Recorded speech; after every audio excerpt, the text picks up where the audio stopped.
අදාන යනවා එනවා. දෙක O2යි මෞලික ස්කන්ධය කීයද කියලා යන්නේ. ලේසි ප්‍රශ්නය.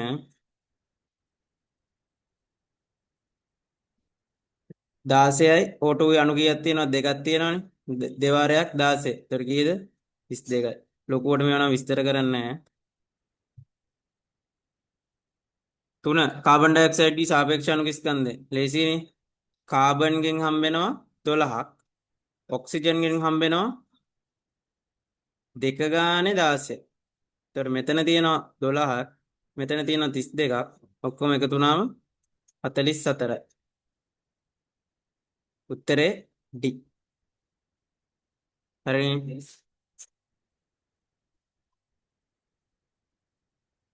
ඇති දෙයක් නෑ. ඊළඟ ප්‍රශ්නේ. ජලයේ ග්‍රෑම් 18ක ඇති මවුල ගාන. මොකක්ද සූත්‍රය එතකොට? අපි ළඟ සූත්‍ර දෙකක් තිබ්බ මතකයිනේ. ස්කන්ධය දීලා තිබ්බොත් මොකක්ද දාන්නේ? මවුල සමානයි ස්කන්ධය. බෙදෙනවා මෞලික ස්කන්ධය. අනිත් එක මොකද්ද? අණු ගානක් අහලා තිබ්බොත් මවුල වතාවක් අවගාඩ්‍රෝ නියතය. හරිනේ. මෙතෙන්ට දාන්න ඕනේ. ඒතකොට මොකද්ද වෙන්නේ? ස්කන්ධය. ස්කන්ධයක් දීලා තියෙනවා. මේ සූත්‍ර දෙකෙන් තමයි ගණන් ටික කියන්නේ මවුල පාඩමේ. ඔක්කොම ගණන් හදවලා තියෙන්නේ. ස්කන්ධය වෙන්නේ ග්‍රෑම් 18යි. මෞලික ස්කන්ධය හොයන්න ඕන. අපි මෞලික ස්කන්ධය මේ පැත්තේ හොයාගමු. ආ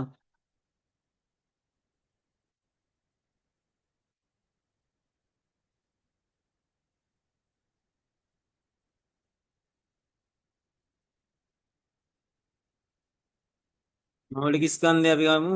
එතකොට හතරයි. හයිඩ්‍රජන් කීයක් තියෙනවද? දෙකක් තියෙනවා. එයාගේ මෞලික සාපේක්ෂ පරමාණු ස්කන්ධය මන් දීලා තියෙනවා 1යි. ඊට පස්සේ ඔක්සිජන් කීයක් ඉන්නවද? 1යි. H2O කීයක් තියනවද? 16ක්. ඒතර මෙයාගේ 2යි මෙයාගේ 16යි ඔක්කොම එකතු වුණාම 18. ඒතර මෞලික ස්කන්ධ එනවා 18ක්.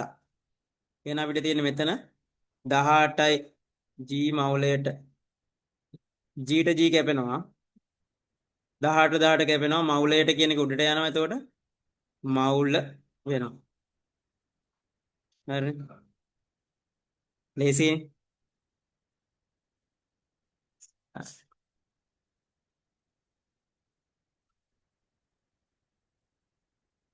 ලේසි ප්‍රශ්න.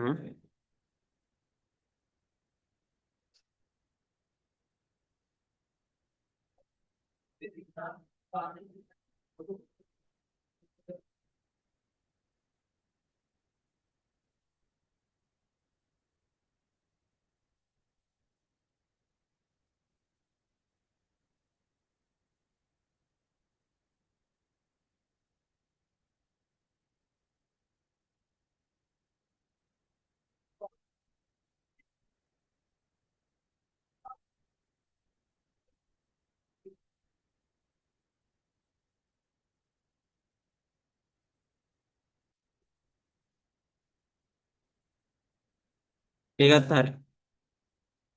ඊළඟ සෝඩියම් ක්ලෝරයිඩ් මෞලික ස්කන්ධය කීයද? ඉක්මනට කරනවා. සෝඩියම් වල එනවා 23ක්. එක්කෙනා ඉන්නේ සෝඩියම් වල 1යි. ක්ලෝරින් වල 1යි. 35.5යි. මෙයාගේ 23යි. මෙයාගේ 35.5යි. දෙන්න එකතු වුණාම 58.5යි. උත්තරේ එතකොට අපිට හම්බ වෙනවා C. හරි. ඒක අවුලක් නැහැ නේ. හදාගන්න පුළුවන්. හිතනවා හරි ඇති කියලා. ලේසි ප්‍රශ්න මේවා අපි හැදුවා.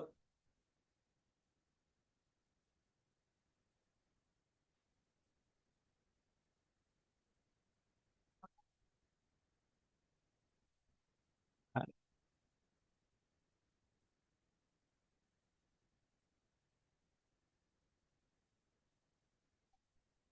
ඊළඟ ප්‍රශ්නට යන්න.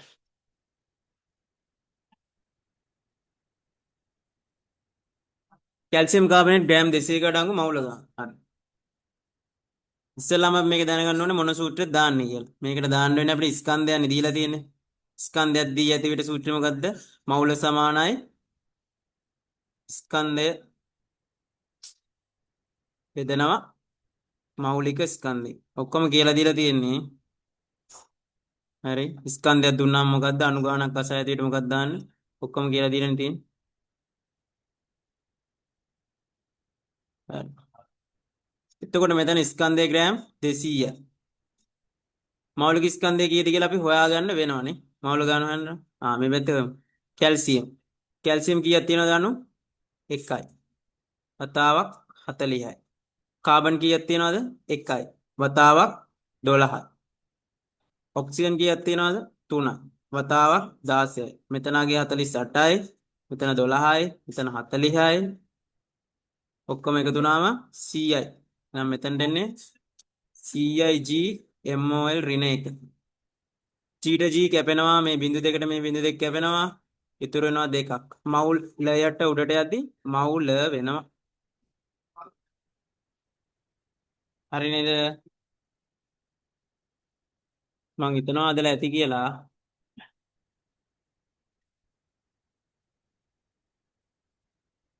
ඊළඟ ප්‍රශ්න.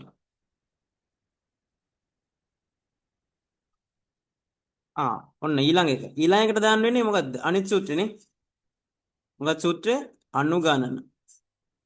අනුගණනක් අසය ඇති විට මොකද්ද අපි දාන්නේ? මවුල වතාවක් ඇවගාඩ්‍රෝ නියතය. ඔය සූත්‍ර දෙක විතරයි මවුල පාඩමේ තියෙන්නේ. හරි. සූත්‍ර දෙක දීලා ගණන් හදවලා මෞලික ස්කන්ධ හොයලා ඔක්කොම කරලා තියෙන්නේ. මවුල ගාන 0.5යි. හරි. ඊට පස්සේ ඇවගාඩ්‍රෝ නියතේ 6.0.2 වැඩි කිරීම 10.23ක් මවුලයට. හරිනේ. එතකොට මම මේක සමහරුන්ට කියලා දුන්නා ඕනෑම සංඛ්‍යාවක් 0.5න් ගුණ කරනවා කියන්නේ මොකක්ද? මෙතන 10 වසර යෑමේම කියලා දීලා තියෙන්නේ. ඕනෑම සංඛ්‍යාවක් 0.5න් ගුණ කරනවා කියන්නේ දෙකෙන් බෙදීමක්. මතක ඇති. යනොත් 3.0.1 වැඩි කිරීම 10.23 ඕනෑම සංඛ්‍යාවක් 0.5න් ගුණ කරනවා කියන්නේ දෙකෙන් බෙදීමක්.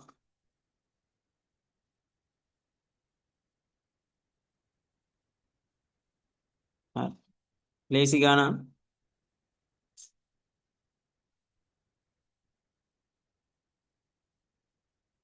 ඊළඟ ප්‍රශ්න.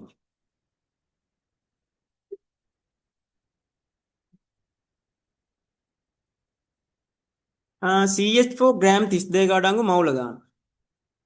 එතකොට අපි හොයන්න වෙනවා මේකෙත් අර සූත්‍රය දාන්න වෙනවා මවුල සමානයි ස්කන්ධය බෙදෙනවා මෞලික ස්කන්ධයෙන්. එතකොට එනවා ස්කන්ධය ග්‍රෑම් 32ක්. මෞලික ස්කන්ධය හොයාගන්න වෙනවා කාබන් වල 12යි. හයිඩ්‍රජන් වල එක ගානේ 4යි. මෙතන 12යි මෙතන 4යි එකතු වුණාම එතකොට 16ක් එනවා. දැන් මෙතන එනවා 16ක් G මවුලයට ග්‍රෑම්ට ග්‍රෑම් කැපුණා උත්තරේ එනවා 2ක්. හදලා තියෙනවා නම් ඉතින් හරි ඇති. අමාරු ප්‍රශ්න නෙමෙයි. මම මේක පටන් ගත්තේ වැඩේ යනවද කියලා බලන්න. ඉස්සලා මවුල පාඩමෙන් වැඩේ අවුලක් නෑ වගේ නම් අපි දිගටම ප්‍රශ්න මේ විදිහට කරගෙන යන්න. හරි. සෝඩියම් හයිඩ්‍රොක්සයිඩ් ග්‍රෑම් 80ක තියෙන මවුල ගාන සහ අංශු අණු ගානයි අහලා තියෙනවා. එහෙනම් අපි දෙකට බෙදාගමු. ඉස්සෙල්ලාම සෝඩියම් හයිඩ්‍රොක්සයිඩ් වල මෞලික ස්කන්ධය හොයලෙමු අපි. Na වල 23යි, ඔක්සිජන් වල 16යි, හයිඩ්‍රජන් වල 1යි. ඔක්කොම එකතු වුණාම එයි 40යි. එහෙනම් අපි දාමු. මවුල සමානයි ස්කන්ධය ග්‍රෑම් 80යි. මෞලික ස්කන්ධය 40යි. උත්තරේ 2යි. මේ මොකක් හරි ප්‍රශ්නයක් තියෙනවා නම් මගේ පන්තියේදී අහන්න. ළඟ අනුගණන. දැන් අහන්නත් පුළුවන් කිසි ප්‍රශ්නයක් නැහැ. අනුගාන සමානයි මවුල වතාවක් ඇවගාඩ්‍රෝ නියතය. හරි. අකුරු පිළිබඳව ගැටලුවක් තියාගන්න එපා. ලියන්න පුළුවන් විදිහට ලියන්නේ. මීට වඩා මේක ලියන්න බෑ මට. මවුලයට මවුල කැපෙනවා දෙකෙන් ගුණ කරන්න තියෙන්නේ 12.04යි. වැඩි කිරීම 10/23. හරිනේ.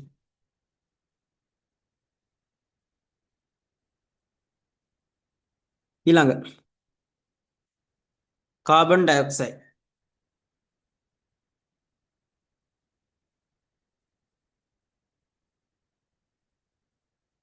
කාබන් ඩයොක්සයිඩ් මවුල තුනක තියෙන පරමාණු ගාන ඔක්සිජන් පරමාණු ගාන මෙතන අහලා තියෙන්නේ නේ.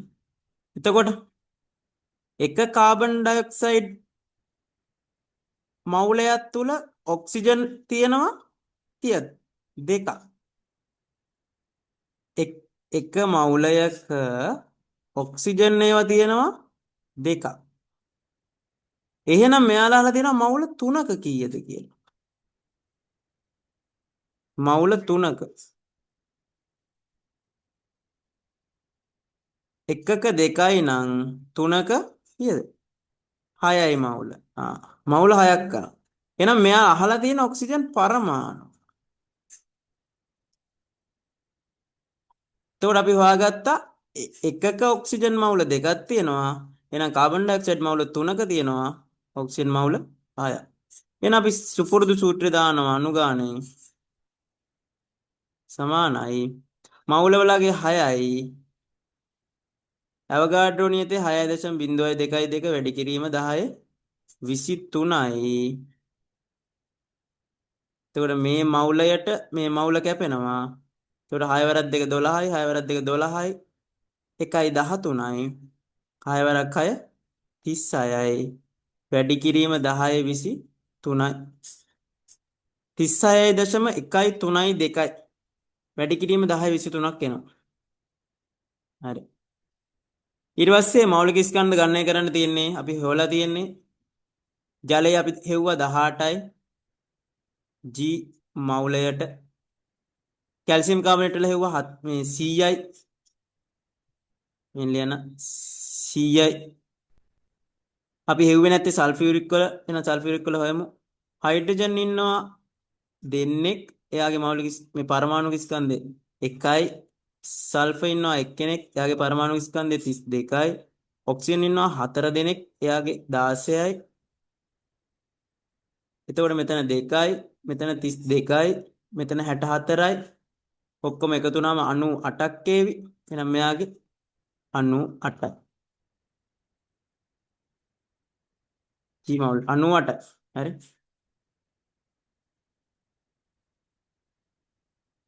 ඊළඟ ප්‍රශ්නේ කාබන් ඩයොක්සයිඩ් ග්‍රෑම් 44ක මේ මීටින් එක කට් වුණොත් ආයෙත් මේකෙන්ම එන්න මේ ලින්ක් එකෙන්ම එන්න කට් වුණොත් කාබන් ඩයොක්සයිඩ් ග්‍රෑම් 44ක මවුල ගාන අහන හරි අදලා දාමු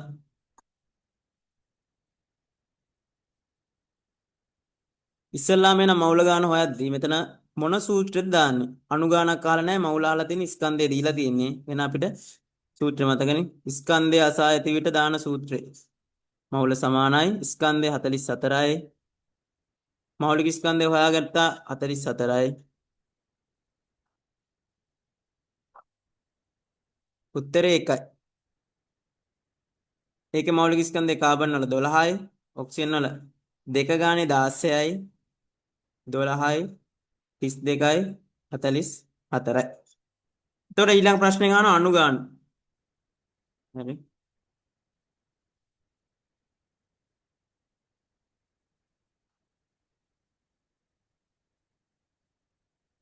අණු ගාන ඕනේ සූත්‍රය ඊට පස්සේ දාන්න තියෙන්නේ දන්නවනේ අණු ගාන ඕනේ සූත්‍රය මතකයිනේ මවුල වතාවක් ඇවගාඩ්‍රෝ නියතේ මවුල වතාවක් ඇවගාඩ්‍රෝ නියතේ ඒතර උත්තරේ මෙතන මවුලයට මවුල කැපෙනවා 6.02 වැඩි කිරීම 10/23යි ලේසි එකම ගණන් ටික යන්නේ ඊළඟ ඇවගාඩ්‍රෝ නීතිය යන කුමක්ද කියලා අහලා තියෙනවා ඇවගාඩ්‍රෝ නීතිය දන්නවනේ මොකක්ද කියන්නේ මවුලයක තියෙන අණු ගානනේ මවුල් එකේ තියෙන අණු ගාන. අගේ දන්නවා 6.02 වැඩි කිරීම 1023. හරි. ඒවා කියන්න ඕනේ නැහැ දන්නේ ඒවනේ. එතනවා දන්නවා ඇති කියලා. දන්නවා ඇති නෙමෙයි දන්නවා. එතන 6.02 වැඩි කිරීම 1023. ඒකකේ ලියලා තියෙන්න ඕනේ මවුලයට කියලා. ඒකකේ තියෙන්න ඕනේ.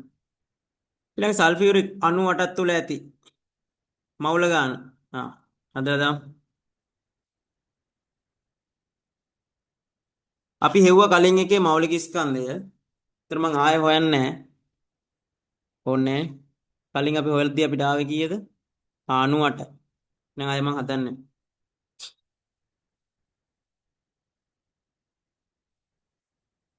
කෙලින්ම හදලා දාමු. 98යි මෞලික ස්කන්ධය අපි කලින් හැදුවා. එහෙනම් මේකට දාන්න වෙන්නේ අර සූත්‍රය මොකද්ද? මෞල සමානයි ස්කන්ධය. මේ මෞලික ස්කන්ධය. ස්කන්ධය අපිට ආවේ 98ක් ගන්න කියලා. මෞලික ස්කන්ධයත් 98යි. එකම පොඩි ගණන් යන්නේ ග්‍රෑම්ට ග්‍රෑම් කැපෙනවා. ඒතරේ එකයි මවුල. අනුගාන අහලා තියෙනවා එහෙනම් අනුගාන සූත්‍රෙත් මතකයි. අනුගාන සමානයි මවුල වතාවක්. අවගාඩ්‍රෝ නියතය මවුල 1යි. අවගාඩ්‍රෝ නියතය 6.02 වැඩි කිරීම 1023යි. මවුලයට මවුල කැපෙනවා. උත්තරේ එනවා 6.02 වැඩි කිරීම 1023. හරි. හයිඩ්‍රජන් පරමාණු ගාන කීයද කියලා අහනවා. සල්ෆියුරික් වල මවුල එන්නේ කීයද? මම හිතන්නේ මේක කලින් තේරුම් නැත්තම් ඔන්න තේරුම් ගන්න තියෙන අන්තිම තැන. හරි.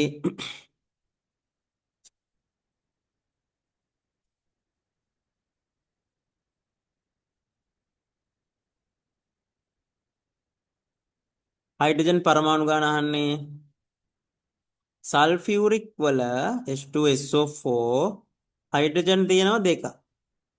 එහෙනම් අපි දන්නවා සල්ෆියුරික් මවුලයක්නේ අපිට ආවේ.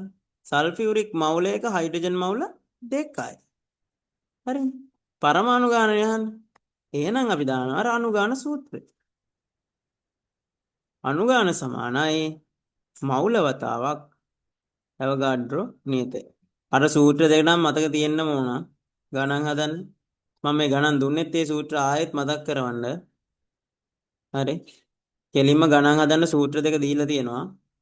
හදලා දාන්න තියෙන්නේ. මෙච්චර කල් අමාරු මවුල මම හිතනවා දැන් ලේසි ඇති කියලා 11 වසරට.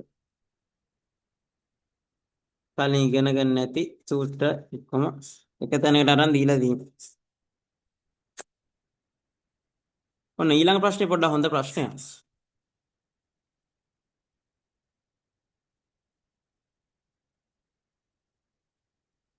A නලයේ සෝඩියම් ක්ලෝරයිඩ් 117ක්ද B නලයේ මැග්නීසියම් ක්ලෝරයිඩ් නිශ්චිත ස්කන්ධයද අඩංගුයි නල දෙකේම අඩංගු ක්ලෝරයිඩ් අයන ගාන සමානයි. අන්න. එතන තමයි පොයින්ට් එක.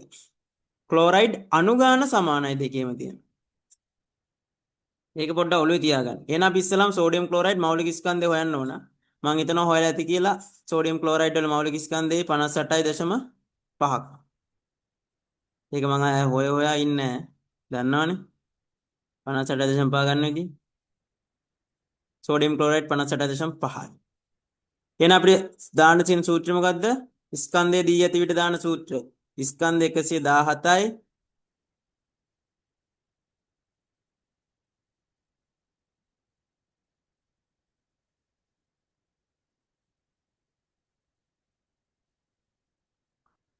සල්ලුනා කැන්ස්. ආයෙත් අර ලින්ක් එකෙන්ම ජොයින් වෙන්න කට්ටිය.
මේ කොතනින්ද ඕෆ් වෙලා තියෙන්නේ?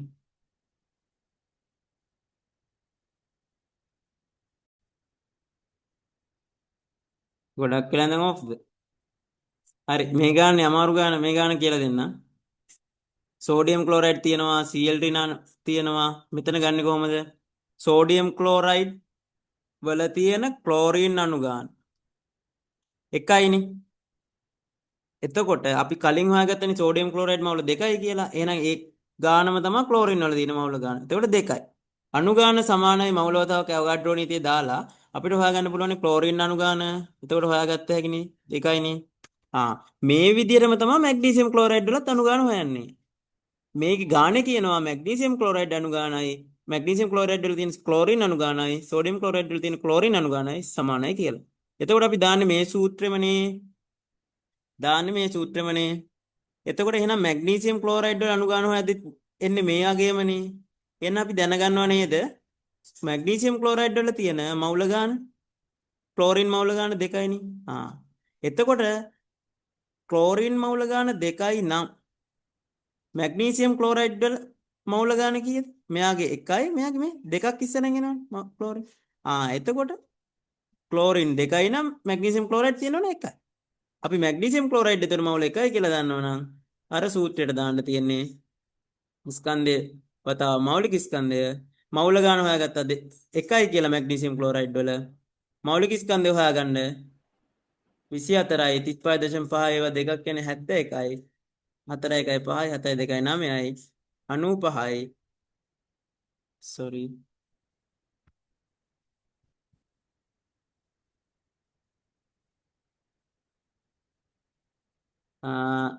මෞලික ස්කන්ධය 95යි. ତොර x අහන්නේ x වල උත්තරේ එනවා 95යි ග්‍රෑම් කියලා. ඇයි දෙපැත්තම 95න් ගුණ කරන්න ඕන. එතකොට 95ට 95 කැපෙනවා x තනි වෙලා 95ක් එනවා. මැග්නීසියම් ක්ලෝරයිඩ් වල ස්කන්ධය එනවා 95. හරි. ස්ක්‍රීන්ෂොට් එකක් කරේ මොකක් හරි ගහ ගන්න ඕන නම් ගහ ගන්න. මම හිතනවා තේරෙන්නේ නැති කියලා මගේ වොයිස් එක ඇහිලා නැති වුණාට මම හිතනවා කරපු දේ තේරෙන්නේ නැති කියලා. ඊළඟ ප්‍රශ්නෙට යනවා. ඊළඟ ප්‍රශ්නේ යූරියා පොර සාම්පල් එකේ තියෙන නයිට්‍රජන් ප්‍රතිශතය. මේකේ යූරියා වල ඉස්සලා මෞලික ස්කන්ධය හොයන්න ඕන. එතකොට ඒ 60ක් එයි. පොර සාම්පලේ නයිට්‍රජන්. එතකොට නයිට්‍රජන් මේකේ අණු කීයක් තියෙනවද? නයිට්‍රජන් අණු දෙකක් තියෙනවනේ. එතකොට නයිට්‍රජන් වල අපි දන්නවා 14යි කියලා. එතකොට ඔක්කොම 28යි. දැන් ප්‍රතිශතයනේ අහන්නේ. n ප්‍රතිශතය සමානයි මුළු එක 60යි. එයාගෙන් 28ක් තියෙනවා නයිට්‍රජන්. එහෙනම් 100ට කොච්චරයිද බලන්න තියෙන්නේ. බිඳුවට බිඳුව කැපුණා. 280 6ෙන් බෙදන්න තියෙන්නේ. 6 වරක් 4 24යි. 6 වරක් 4 27 6 වරක් 4 24යි. 40ට 6 වරක් 6 36යි. 46.6ක් යයි උත්තරේ. 46.7 හරි 6 හරි කැමති එකක් දාන්න. හරි 46.6යි 7 වගේ 100ට දාගන්න. ලේසි. ඊළඟත් ඔය විදිහටම තමයි තියෙන්නේ. මම ඉක්මනට ඉවර කරනවා. නිල් කැට සජල කොපර් සල්ෆේට් වල තියෙන්නේ මේකේ ස්කන්ධ ඒකේ ජලයේ කොච්චරක් තියෙනවද 5යි. 5 ගුණ කරනවා 18න් 90යි. කොපර් සල්ෆේට් වල එන්නේ 63.5යි. සල්ෆර් වල 32යි. ඔක්සිජන් වල 48යි. 0.5යි 8යි 2යි 10යි 13යි එකක් ඉතුරුයි 4යි 3යි 7යි 6යි 13යි 14යි 143යි ඔක්කොම එකතු වුණාම 13